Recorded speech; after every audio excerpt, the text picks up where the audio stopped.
Bismillahirrahmanirrahim. Assalamualaikum warahmatullahi wabarakatuh. Sebelumnya izin memperkenalkan diri, nama saya Zaki Sofia dengan NIM 12221000081.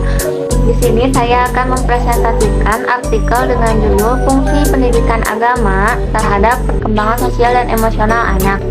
Materi yang akan dibahas ada dua, yaitu pembelajaran pendidikan agama Islam pada anak usia dini.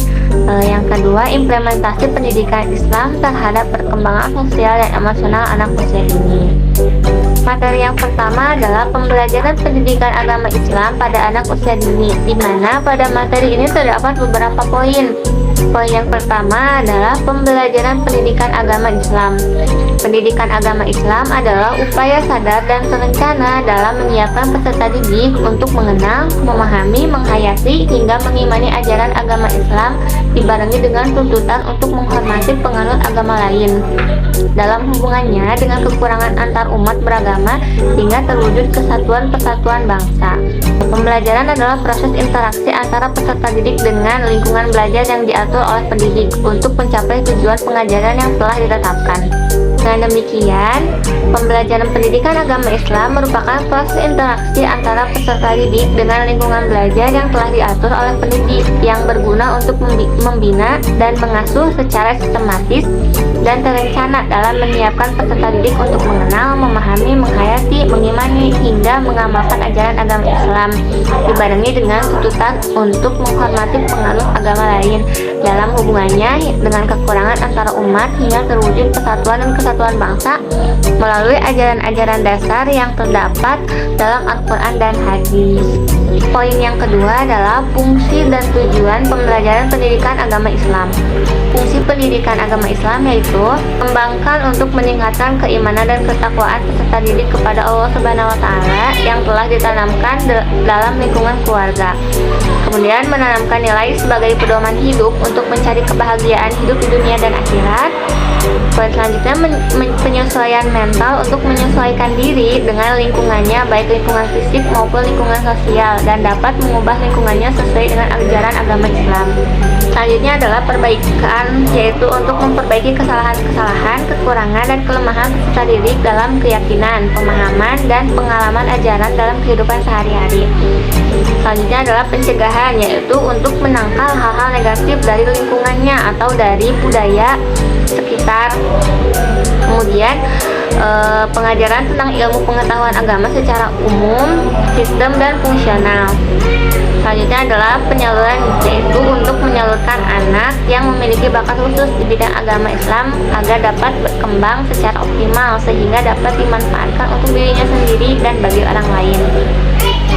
Jadi, fungsi pembelajaran pendidikan agama Islam adalah untuk meningkatkan kualitas keimanan dan ketakwaan peserta didik kepada Allah Subhanahu wa Ta'ala yang telah ditanamkan sejak dini dalam diri peserta didik sebagai pedoman hidup untuk mencari kebahagiaan hidup di dunia dan di akhirat. Sedangkan tujuan pendidikan agama Islam yaitu untuk meningkatkan keimanan, pemahaman, penghayatan, dan pengalaman peserta didik tentang agama Islam sehingga menjadi manusia muslim yang beriman dan bertakwa kepada Allah serta berakhlak mulia dalam kehidupan masyarakat, berbangsa, dan bernegara. Dengan demikian, dapat dipahami bahwa tujuan pembelajaran agama Islam yaitu untuk membentuk pribadi yang beriman dan bertakwa kepada Allah dan senantiasa meningkatkan keimanannya melalui pemupukan pengetahuan serta pengalamannya tentang agama Islam sehingga menjadi manusia muslim yang terus berkembang dalam hal keimanan dan ketakwaannya dalam berbangsa dan bernegara sehingga tercapai kebahagiaan. Poin selanjutnya adalah metode pembelajaran pendidikan agama Islam. Metode merupakan cara yang efektif dan efisien untuk mencapai tujuan. Di antara metode yang dapat digunakan dalam pembelajaran pendidikan agama Islam antara lain yaitu metode demonstrasi adalah cara penyampaian bahan pelajaran dengan memperagakan atau mempertunjukkan kepada siswa suatu proses, situasi, atau benda tertentu yang sedang dipelajari baik sebenarnya ataupun tiruan yang sering disertai dengan penjelasan lisan.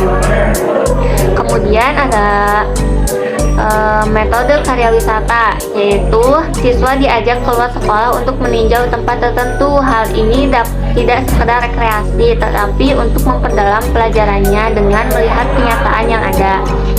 Yang selanjutnya adalah metode kisah yang dapat memberikan kesan pada diri anak didik sehingga dapat mengubahnya dan berupaya melakukan hal-hal yang baik dan menjauhkan dari perbuatan yang buruk sebagai dampak dari kisah-kisah itu.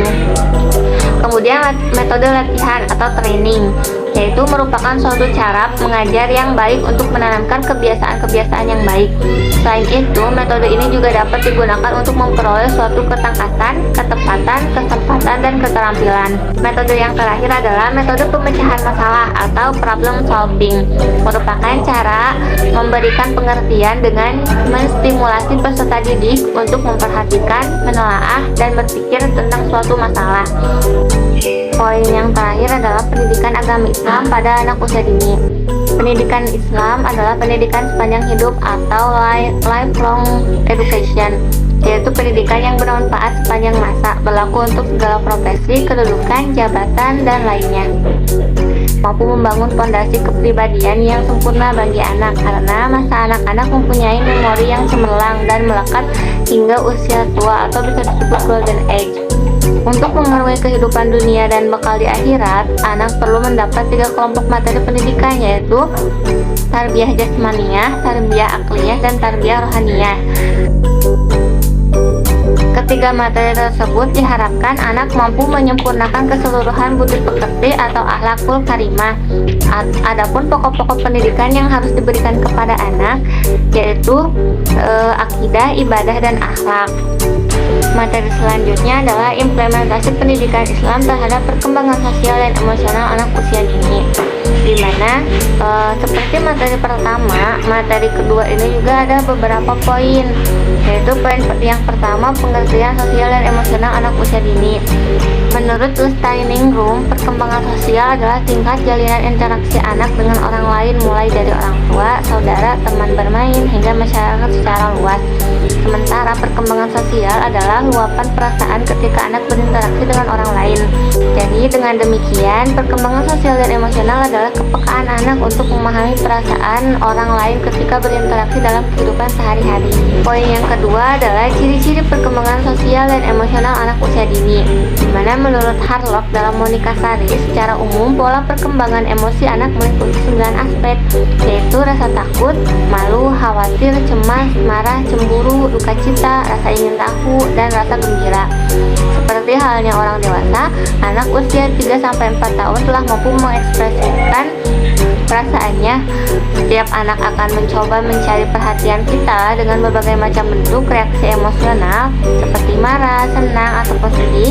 Anak-anak yang memiliki kemampuan emosional yang baik terlihat lebih mandiri, memiliki kemampuan yang keras, penuh percaya diri, dan memiliki tujuan-tujuan tertentu. Poin yang terakhir adalah implementasi dan kendala pendidikan Islam terhadap perkembangan sosial emosional anak, di mana implementasi pendidikan Islam dalam perkembangan kecerdasan sosial dan emosional anak adalah dengan pembiasaan-pembiasaan dan juga dengan tauladan baik sikap kata, bahasa terhadap guru maupun lingkungan sekitarnya. Dengan memulai pembiasaan-pembiasaan tauladan yang baik, sehingga anak diberi contoh yang baik juga, bagaimana cara bersikap kepada orang tua, kepada teman, dan lain-lain. Kemudian kendala dalam pembelajaran pendidikan agama Islam yaitu adanya perbedaan cara mendidik antara orang tua dan guru di sekolah. Jadi sebaiknya antara orang tua dan guru harus memiliki komunikasi yang baik supaya tidak ada kekeliruan saat mendidik anak, baik itu dari orang tua maupun guru. Kesimpulannya adalah pembelajaran pendidikan agama Islam harus disesuaikan dengan tahap perkembangan anak usia dini, terutama dalam memberikan materi maupun pilihan metodenya. Implementasi pendidikan Islam terhadap perkembangan sosial dan emosional anak adalah dengan melakukan pembiasaan-pembiasaan perilaku yang baik yang dapat berguna bagi kehidupan anak seterusnya, seperti melakukan salat secara berjamaah, pergi ke masjid, dan lain-lain. Karena hal demikian dapat tertanam dengan baik di memori otak anak, karena anak merupakan ahli peniru yang baik dalam segala hal. Mungkin cukup sekian yang bisa saya sampaikan. Mohon maaf bila banyak kesalahan karena saya masih dalam tahap pembelajaran. Ditutup saja dengan hamdalah. Alhamdulillahirabbil alamin. Wassalamualaikum warahmatullahi wabarakatuh.